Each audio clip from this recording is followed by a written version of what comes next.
ನಮಸ್ಕಾರಗಳು. ಕಥೆಗಾರ್ತಿ ಸರೋಜ ಕುಲಕರ್ಣಿ ಕಥೆಗೆ ಸ್ವಾಗತ. ನಾನು ಇಂದ ನಿಮಗೆ ಗುರು ಪೌರ್ಣಿಮೆಯ ದಿನದ ಮಹತ್ವವನ್ನು ಹೇಳ್ತೀನಿ. ಅಂದ್ರೆ ಗುರು ಪೌರ್ಣಿಮೆಯ ಕಥೆಯನ್ನು ನಾನು ನಿಮಗೆ ಹೋದ ವರ್ಷದ ನಮ್ಮ ಗುರು ಪೌರ್ಣಿಮೆ ಕಥೆ ಒಳಗೆ ಹೇಳೀನಿ.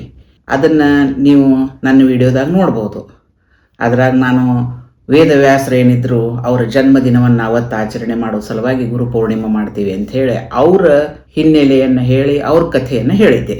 ಅಲ್ಲದ ಗುರು ಪೌರ್ಣಿಮೆ ಇದ್ದದ್ದು ವೇದವ್ಯಾಸರ ಜನ್ಮದಿನ ಅಂತೂ ಅದರ ಜೊತೆಗೆ ಆದಿಗುರುವಾದಂಥ ಏನು ಶಿವ ಇದ್ದಾನ ಅವ ಸಪ್ತರ್ಷಿಗಳಿಗೆ ಅಂದ್ರೆ ಅವನ ಶಿಷ್ಯಂದ್ರಾದಂಥ ಸಪ್ತರ್ಷಿಗಳಿಗೆ ಜ್ಞಾನವನ್ನು ನೀಡಿದ್ದು ಸಹಿತ ಈ ಪವಿತ್ರವಾದ ದಿನದಂದು ಅನ್ನೋದು ಪುರಾಣದಾಗೆಲ್ಲ ಹೇಳ್ಯಾರ.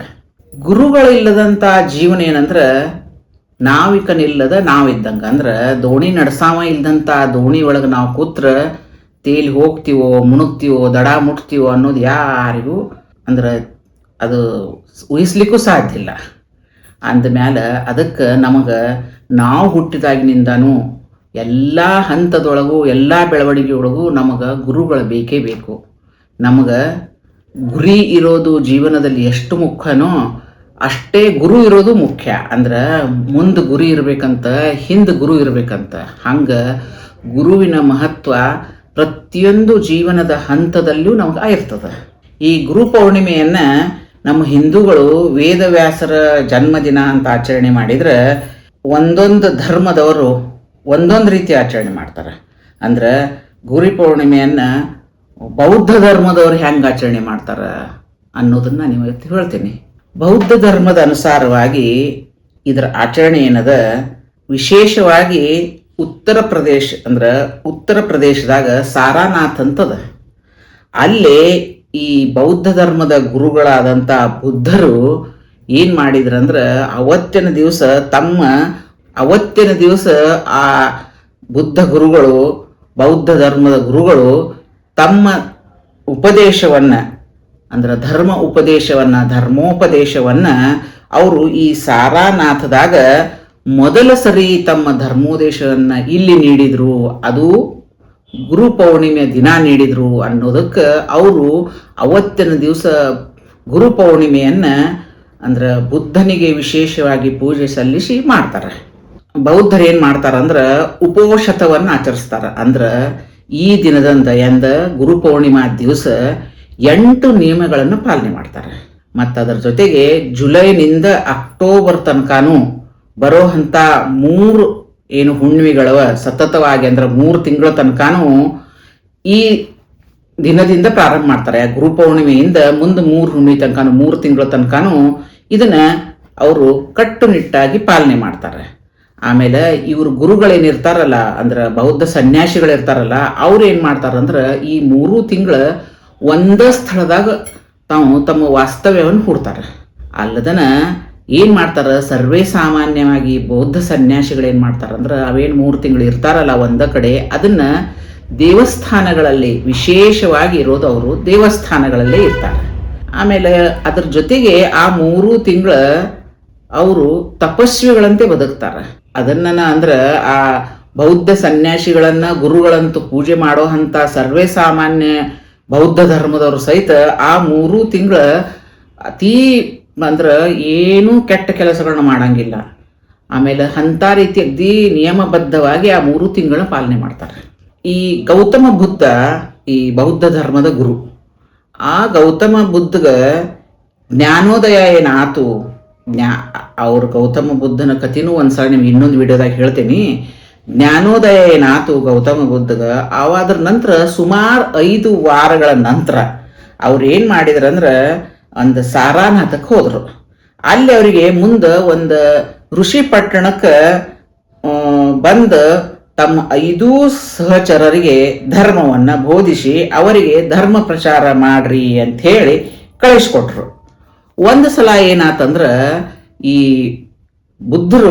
ಗೌತಮ ಬುದ್ಧರು ಒಂದು ನದಿ ಸಾರನಾಥಕ್ಕೆ ಹೋಗ್ಲಿಕ್ಕೆ ಒಂದು ನದಿ ಅವರು ಪಾರ್ ಮಾಡಿ ಹೋಗ್ಬೇಕಾಗಿತ್ತು. ಅಲ್ಲಿ ನಾವಿಕರದು ಇರ್ತಿದ್ರು. ನಾವಿಕರು ಪಾರ್ ಮಾಡ್ತಿದ್ರು. ಆ ನಾವಿಕರಿಗೆ ಕೊಡ್ಲಿಕ್ಕೆ ಆ ಬುದ್ಧರ ಹತ್ರ ದುಡ್ಡಿರಲಿಲ್ಲ. ಅವಾಗ ಅವ್ರು ಏನು ಮಾಡಿದ್ರು ಅಂದ್ರೆ ತಮ್ಮಲ್ಲೇನು ದೈವಿ ಶಕ್ತಿ ಇತ್ತಲ್ಲ ಅದರಿಂದ ಆ ನದಿಯನ್ನ ಇಷ್ಟು ರಭಸವಾಗಿ ಹರಿಯುವಂತ ನದಿ ಇತ್ತು ಅಂತ ಅದನ್ನ ದಾಟಿದ್ರು, ತಮ್ಮಲ್ಲಿರೋ ಶಕ್ತಿಯಿಂದ ದಾಟಿದ್ರು. ಈಗೇನು ಈ ರೀತಿ ಅವ್ರು ದಾಟಿದ್ರಲ್ಲ ಬುದ್ಧರು, ಅದನ್ನ ಆ ದೇಶದ ರಾಜ ಇದ್ದ ಬಿಂಬಸಾರ ಅಂತ ಹೇಳಿ ಅವಾಗ ಸುದ್ದಿ ಮುಡಿತು. ಅದನ್ನ ಅವಾಗ ಏನ್ ಮಾಡಿದ ಅಂದ್ರೆ ಅವ ರಾಜ ಇದ್ದವ ಆ ನಾವಿಕರಿಗೆಲ್ಲ ಹೇಳ್ದ, ಇನ್ನು ಮುಂದೆ ಯಾವುದೇ ತಪಸ್ವಿಗಳಿಗೆ ಸಾಧುಗಳಿಗೆ ನೀವೇನಂದ್ರ ಯಾವುದೇ ರೀತಿಯ ಹಣವನ್ನ ನೀವು ತಗೋಬಾರ್ದು ಅಂಥೇಳಿ ಅವರಿಗೆ ಆಜ್ಞೆ ಮಾಡಿದ. ಆ ಪ್ರಕಾರ ಅಲ್ಲಿ ಇವತ್ತಿನವರೆಗೂ ಆ ನದಿಯನ್ನು ದಾಟಲಿಕ್ಕೆ ಸಾಧು ಸಂತರಿಗೆ ಹಣವನ್ನು ಅಥವಾ ಏನಾದರೂ ಯಾವುದೇ ರೀತಿ ಇದ್ದರೂ ತಗೊಳಂಗಿಲ್ಲ.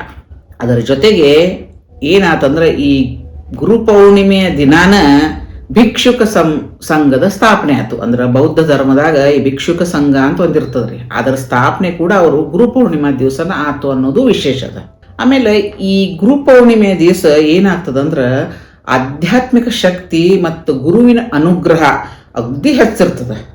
ಅದಕ್ಕೆ ಇವತ್ತಿನ ದಿವಸ ಸಾಧಕರು ಧ್ಯಾನ, ಪೂಜೆ ಮತ್ತು ಆಧ್ಯಾತ್ಮಿಕ ಅಭ್ಯಾಸಗಳನ್ನು ಆರಂಭಿಸಲಿಕ್ಕೆ ಇದು ಅತಿಯಾದ ಉತ್ತಮ ಮತ್ತು ಮಹತ್ವದ ದಿನ ಅಂಥೇಳಿ ಎಷ್ಟೋ ಜನರು ಅವತ್ತಿನ ದಿವಸ ಗುರು ಪೌರ್ಣಿಮೆ ದಿವಸನ ಅಕ್ಷರಾಭ್ಯಾಸ ಮಾಡಿಸ್ತಾರ.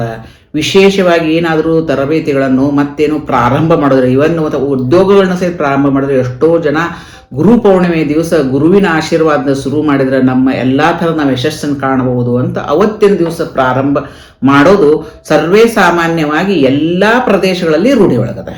ಗುರು ಪೌರ್ಣಿಮೆಯನ್ನ ನಾವು ನಮ್ಮ ಮುಂದಿನ ಜನಾಂಗಕ್ಕೆ ಅಂದ್ರೆ ನಮ್ಮ ಮುಂದಿನ ಪೀಳಿಗೆ ಏನದ ಅದಕ್ಕೆ ಎಷ್ಟು ರೀತಿ ಹೇಳಿದರೂ ಕಡಿಮೆನ. ಯಾಕಂದ್ರೆ ಶಿಕ್ಷಕರ ಮಹತ್ವದ ಬಗ್ಗೆ ಮತ್ತು ಶಿಕ್ಷಕರು ಹೇಳುವಂಥ ವಿದ್ಯಾಭ್ಯಾಸದ ಮಹತ್ವ ಬಗ್ಗೆ, ಅಂದ್ರೆ ಗುರುಗಳು ನಮಗೆ ಹೇಳಿದ್ರೆ ಎಷ್ಟು ನಮಗೆ ದಾರಿ ಸರಿ ಸಿಗುತ್ತದ, ಅದ್ರ ನಾವು ಖರೇ ನಮಗೆ ಎದರಲ್ಲಿ ಹೋಗ್ಬೇಕು ಅನ್ನೋದು ತಿಳುವಳಿಕೆ ಬರ್ತದ, ಜ್ಞಾನ ಬರ್ತದ ಅನ್ನೋದನ್ನ ನಾವು ಇಂದಿನ ಪೀಳಿಗೆಗೆ ನಾವು ಸ್ವಲ್ಪ ನಮ್ಗೆ ಗೊತ್ತಿದ್ದ ಮಟ್ಟಿಗೆ ನಾವು ಹೇಳಬೇಕು. ಮೊದ್ಲಿನ ಕಾಲನಾಗ ಏನಿರ್ತಿತ್ತಂದ್ರೆ ವಿದ್ಯಾರ್ಥಿಗಳು ಏನು ಮಾಡ್ತಿದ್ರು, ಆಶ್ರಮದಾಗ ಇರ್ತಿದ್ರು. ಮತ್ತು ಆಶ್ರಮದಾಗ ಇದ್ದ ಆಗಿನ ಪ್ರಕಾರ ವೇದ ಶಾಸ್ತ್ರ ಶಸ್ತ್ರಾಸ್ತ್ರಗಳನ್ನು ಎಷ್ಟೋ ರಾಜರ ಮನೆತನದ ರಾಜಕುಮಾರರು ಸಹಿತ ಹೋಗಿ ಆಶ್ರಮದಾಗಿದ್ದು ಕಲಿತಿದ್ರು. ಸರ್ವೇ ಸಾಮಾನ್ಯ ವಿದ್ಯಾರ್ಥಿಗಳು ಸಹ ಇರ್ತಿದ್ರು. ಅವ್ರೇನ್ ಮಾಡ್ತಿದ್ರು ಅಂದ್ರೆ ಅಲ್ಲೇನು ಗುರುಗಳು ಕಳಿಸ್ತಿದ್ರು. ಆ ಗುರುಗಳಿಗೆ ಆ ಗುರುಮಾತೆ ಅಂದ್ರೆ ಅವ್ರ ಹೆಂಡತಿ ಇರುವಂತ ಗುರುಮಾತೆಗೆ ಅವರೊಂದಿಗೆ ಸಹ ಅವರು ವಿನಯದಿಂದ ಭಕ್ತಿ ಭಾವದಿಂದ ಅವ್ರು ಏನ್ ಹೇಳ್ತಾರ ಅದೆಲ್ಲಾನು ನಮ್ಮ ಮಾಡಿದಂತ ಆದೇಶ ಅಂತ ತಿಳ್ಕೊಂಡು ಅವ್ರ ಜೊತೆ ನಡ್ಕೊಂಡು ವಿದ್ಯಾಭ್ಯಾಸನ ಕಲಿತ ಅಲ್ಲಿಂದ ಬರ್ತಿದ್ರು. ಅಂದ್ರೆ ಅಲ್ಲೇ ಇದ್ದು ಅವರಿಗೆ ಗುರುಗಳಿಗೆ ಏನು ಗೊತ್ತಿರ್ತಿತ್ತು ಅಂದ್ರೆ ಯಾವ ವಿಷಯದಲ್ಲಿ ಅವರು ಪಾರಂಗತರಿರ್ತಿದ್ರು ಅದನ್ನ ಎಲ್ಲಾನು ಅವರು ತಮ್ಮ ಶಿಷ್ಯಂದರಿಗೆ ಧಾರೆ ಎರಿತಿದ್ರು. ಎಲ್ಲಾ ರೀತಿಯಿಂದ ಅವ್ರನ್ನ ಕಠಿಣ ಪ್ರವೃತ್ತಿ ಇದ್ರು ಸಹಿತ ಆ ಅಭ್ಯಾಸನ್ನ ಬಹಳ ಚಂದ ಮಾಡಿಸ್ತಿದ್ರು. ಹಿಂಗಾಗಿ ಆಗಿನ ಟೈಮಲ್ಲಿ ಗುರುಕುಲ ಪದ್ಧತಿ ಭಯಂಕರ ಇತ್ತು. ಈಗೂ ಕೆಲವೊಂದ್ ಕಡೆ ಗುರುಕುಲ ಪದ್ಧತಿ ಅಂತ ಹೇಳಿ ಆದ್ರೆ ಅದು ಮೊದ್ಲಿನ ಪದ್ಧತಿಗೂ ಈಗಿನ ಪದ್ಧತಿಗೂ ಬಹಳ ಡಿಫ್ರೆನ್ಸ್ ಅದ. ಆದ್ರೆ ಅಷ್ಟೋ ಇಷ್ಟೋ ಈಗಿನ ಪೀಳಿಗೆಗೆ ಅದಾದ್ರೂ ಗೊತ್ತದ ಅನ್ನೋ ಸಂತೋಷ ಪಡಬಹುದು. ಆ ಗುರುಗಳಿಗೆ ಅಲ್ಲೇನ್ ಇರ್ತಿದ್ರಲ್ಲ ಆಶ್ರಮದಾಗ, ಅದಾದ್ಮೇಲೆ ಗುರುಗಳಿಗೆ ಏನ್ ಮಾಡ್ತಿದ್ರ ಅಂದ್ರೆ ತಮ್ಮ ಕೈಲಾದಷ್ಟನ್ನ ಅಥವಾ ಗುರುಗಳೇನಾದ್ರು ಕೇಳಿದ್ರ ಅದು ಗುರುಗಳ ಸಹಿತ ಅವರಿಗೆ ಸಾಧ್ಯ ಇರುವಂತದನ್ನ ಕೇಳ್ತಿದ್ರು. ಹಂಗ ಅವ್ರು ಏನ್ ಮಾಡ್ತಿದ್ರು ಅಂದ್ರೆ ಅದ್ರ ಬರೋವಾಗ ತಮ್ಮ ಕೈಲಿ ಅದನ್ನ ಗುರುಗಳು ಕೇಳಿದ್ರೆ ತಮಗೇನ್ ಸಾಧ್ಯ ಅದ ಅದನ್ನ ಕೊಟ್ಟು ಗುರುಗಳ ಅಪ್ಪಣೆ ತಗೊಂಡು ಎಲ್ಲಾ ಮಾಡಿ ಆಶ್ರಮದ ಹೊರಗೆ ಬಂದು ಏನ್ ಮಾಡ್ತಾರೆ ಅಂದ್ರೆ ತಮ್ಮ ಜೀವನ ನಡೆಸಲಿಕ್ಕೆ ಅದಲ್ದನ ಏನಾದ್ರೂ ತಮ್ಮ ಗುರಿ ಇದ್ರೆ ಆ ಗುರಿಯನ್ನ ಸಾಧಿಸ್ಲಿಕ್ಕೆ ಅವರು ತಮ್ಮ ಪ್ರಯತ್ನವನ್ನ ಮಾಡ್ತಾ ಮುಂದೆ ಸಾಕ್ತಿದ್ರು. ಹಿಂಗ ಶ್ರೀಮದ್ ಭಗವದ್ಗೀತೆಯಲ್ಲಿ ಪರಮಾತ್ಮ ಇದ್ದಾವ ಅಂದ್ರ ಶ್ರೀಕೃಷ್ಣ ಇದ್ದಾವ ಏನ್ ಹೇಳಾನಂದ್ರ ಜ್ಞಾನವನ್ನ ಗುರುವಿನ ಆಶ್ರಯ ಪಡೆಯುವ ಮೂಲಕ ಜ್ಞಾನವನ್ನ ಪಡೆಯುವಂತ ವಿಧಾನ ವಿವರ್ಶನ ಹೆಂಗಂದ್ರ ತದ್ವಿಧಿ ಪ್ರಾಣಿಪಾತೇನ ಪರಿಪ್ರಶ್ನೇನ ಸೇವಾಯ ಉಪದೇಕ್ಷಂತಿ ತೇ ಜ್ಞಾನಂ ಜ್ಞಾನಿನಾಸ್ತತ್ವದರ್ಶನ. ಅಂದ್ರ ಒಬ್ಬ ವ್ಯಕ್ತಿ ದೈವಿಕ ಜ್ಞಾನವನ್ನು ಪಡಿಲಿಕ್ಕೆ ಅಥವಾ ಆಧ್ಯಾತ್ಮಿಕ ಗುರುವನ್ನ ಸಂಪಾದಿಸ್ಲಿಕ್ಕೆ ಸಂಪರ್ಕಿಸುವಂಥ ಗುರುವನ್ನ, ಅದಕ್ಕೆ ಯೋಗ್ಯವಾದಂಥ ಗುರುವನ್ನ ಸಂಪರ್ಕಿಸಿ ಸತ್ಯವನ್ನ ಅರ್ಥ ಮಾಡಿಕೊಳ್ಳಲು ಪ್ರಯತ್ನಿಸಬೇಕು. ಅದು ಹೆಂಗ ವಿನಯದಿಂದ. ಹಂಗ ಸರಿಯಾದ ಗುರುವನ್ನ ಆರಿಸಿ ಅವರ ಜೊತೆಗಿದ್ದು ಅವರಿಂದ ವಿನಯಪೂರ್ವಕವಾಗಿ ಅವರಿಂದ ನಾವು ಅವರಿಂದ ವಿದ್ಯಾಭ್ಯಾಸನ ಕಲಿಬೇಕು. ಅಂದ್ರೆ ಯಾವ ರೀತಿ ಕಲಿಬೇಕು, ಎಂಥ ಗುರುವನ್ನು ನಾವು ನಿರ್ಣಯ ಮಾಡಬೇಕು, ಆ ಗುರುಗಳ ಜೊತೆಗೆ ಹೆಂಗಿರಬೇಕು ಅನ್ನುವಂಥ ವರ್ಣನೆ ಕೂಡ ಈ ಶ್ಲೋಕದಲ್ಲಿ ಅದ. ಗುರು ಶಬ್ದದ ಅರ್ಥ ನಾ ನಿಮಗೆ ಹೋದ ವರ್ಷ ನನ್ನ ಗುರು ಪೌರ್ಣಿಮಾ ವಿಡಿಯೋದೊಳಗೆ ಹೇಳಿದ್ದೆ. ಗು ಅಂದ್ರೆ ಕತ್ತಲೆ, ರು ಅಂದ್ರೆ ಪ್ರಕಾಶ.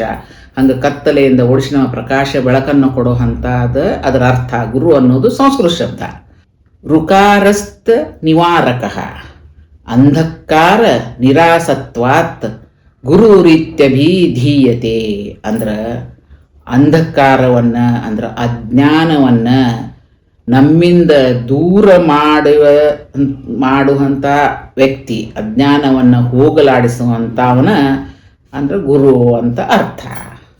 ಇಂತಹ ಪುಣ್ಯರೂಪಿಯಾದಂಥ ಗುರುಗೆ ನಮ್ಗೆ ನಮ್ಮ ಜೀವನದಾಗ ಎಷ್ಟೆಷ್ಟೋ ಗುರುಗಳು ಸಿಕ್ಕಿರ್ತಾರೆ. ಮೊದಲು ಹುಟ್ಟಿದ ಮೇಲೆ ತಾಯಿ, ಆಮೇಲೆ ತಂದೆ, ಆಮೇಲೆ ಗುರುಗಳು, ಪ್ರೈಮರಿ ಟೀಚರ್ಸು, ಆಮೇಲೆ ಸೆಕೆಂಡರಿ, ಆಮೇಲೆ ಕಾಲೇಜ್ದವರು, ಅದಲ್ದರೆ ಎಷ್ಟೋ ಏನೇನೋ ಸೈಡ್ ಬೈ ಕಲೀಲಿಕ್ಕೆ ಹೋಗುವಂಥವು ಅವಾಗ ಸಹಿತ ಎಷ್ಟೋ ಗುರುಗಳು ಸಿಕ್ಕಿರ್ತಾರೆ. ಜೀವನದಲ್ಲಿ ಪಠ್ಯ ಪಾಠ ಮಾಡುವಂಥವ್ರಷ್ಟ ಗುರುಗಳಲ್ಲ, ಜೀವನದಲ್ಲಿ ಏನಾದ್ರು ತೊಂದರೆ ಬಂದಾಗ ನಮಗೆ ಎಷ್ಟೋ ಜನ ಏನೇನೋ ಸಲಹೆಗಳನ್ನ ಕೊಡ್ತಾರೆ. ಅವರೂ ಒಂದು ರೀತಿಯಲ್ಲಿ ಗುರುಗಳ ನಮಗೆ. ಅಂತ ನನ್ನ ಸಹಸ್ರ ಗುರುಗಳಿಗೆ ನನ್ನ ಧನ್ಯವಾದಗಳು. ಮುಂದಿನ ವಿಡಿಯೋದಾಗ ಮತ್ತೆ ನೀವು ಭೇಟಿಯಾಗೋಣಂತ. ಲೈಕ್ ಕೊಡ್ರಿ, ಸಬ್ಸ್ಕ್ರೈಬ್ ಮಾಡಿರಿ, ಕಾಮೆಂಟ್ ಮಾಡಿರಿ, ಶೇರ್ ಮಾಡಿರಿ, ಬೆಲ್ ಐಕಾನ್ ಒತ್ತೋದನ್ನು ಮರಿಬೇಡ್ರಿ. ವಂದನೆಗಳು.